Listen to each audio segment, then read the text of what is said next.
Hello दोस्तों। I didn't have time. That's why I couldn't make any video last 3 days.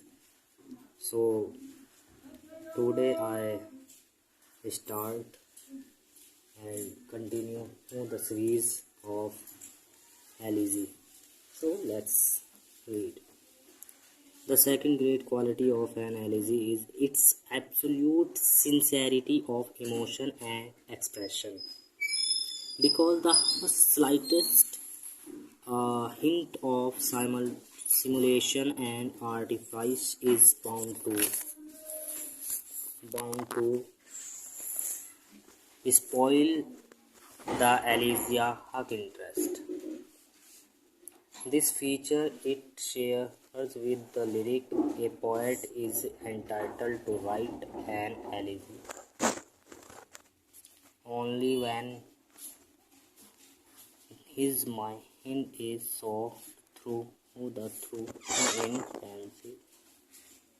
thoughts aroused in his mind by the death of someone or the fall of something great or anything he wants to deal with. And these thoughts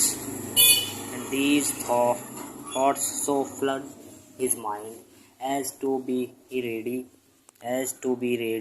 to flow out into a spontaneous expression. Shelley is Adonis and Gray's elegy, written in a country churchyard, are the sincerest utterances of the emotion stirred in their minds by the premature and tragic death of Keats and the sight of the grave of the villagers respectively. Like his own skylark Shelley, he pours forth in Adonis his pensive train of thoughts in profuse strains of unpremeditated art.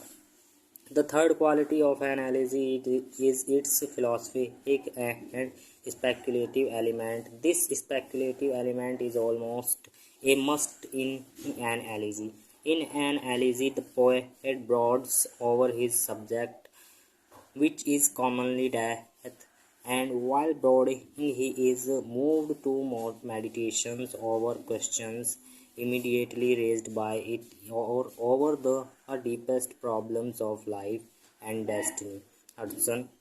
Often, this speculative or philosophic element becomes so predominant as to swallow up the purely personal interest.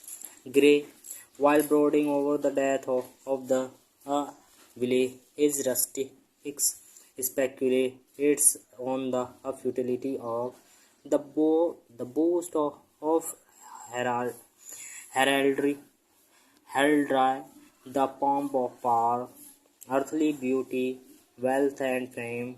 He also reflects on the noble and laudable qualities of head and heart of the villagers who are born and die unknown to fortune and fame.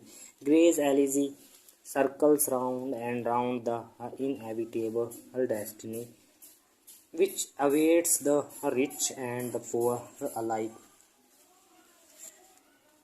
While commemorating the death of his father, Matthew Arnold in his elegy Rugby Chapel reflects on the sad lot of man on earth. In memoriam, an elegy on the death of his friend Arthur Hallam, Tennyson speculates on death, man's destiny, future life, and the purpose of the creator. Coleridge is rightly says that elegy is a form of poetry natural to the reflective mind. The fourth quality of the elegy is its subjectivity, the charm of the personality. Like the lyric, it reveals the poet, his emotion, feelings, and thoughts. Gray's elegy brings out his deep sympathy and genuine feelings for the villagers who are born, live and then die. Unknown and unsung Arnold's the scholar Gypsy reveals his utter disgust of the of the dilatantism, the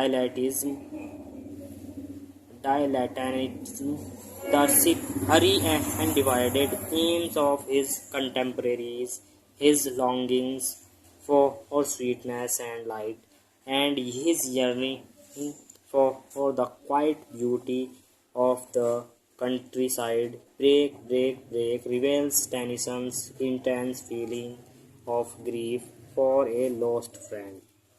But the sense of sorrow as expressed in these elegies is not merely personal to the poet themselves, but also have the touch of the universal. Because if we were placed in the identical situations, we might have felt the same sense of grief, and sensitive mind must be afflicted with the same feeling of sorrow as Tennyson and felt as the death of his friend and author Henry Horn in memoriam. Any son will feel what Arnold felt, will will visiting his father's grave 15 years after his father's death. Another great quality of the elegy is note of hope and resignation, and which is sounded towards the close. This is especially characteristic of what is known as personal elegy, in which the poet, after moving through the travel of personal sorrow, comes to console himself with the fact that the object of his grief, the person dead, is happy in the other world. So this is complete. Next day we will discuss pastoral elegy. So then you read it.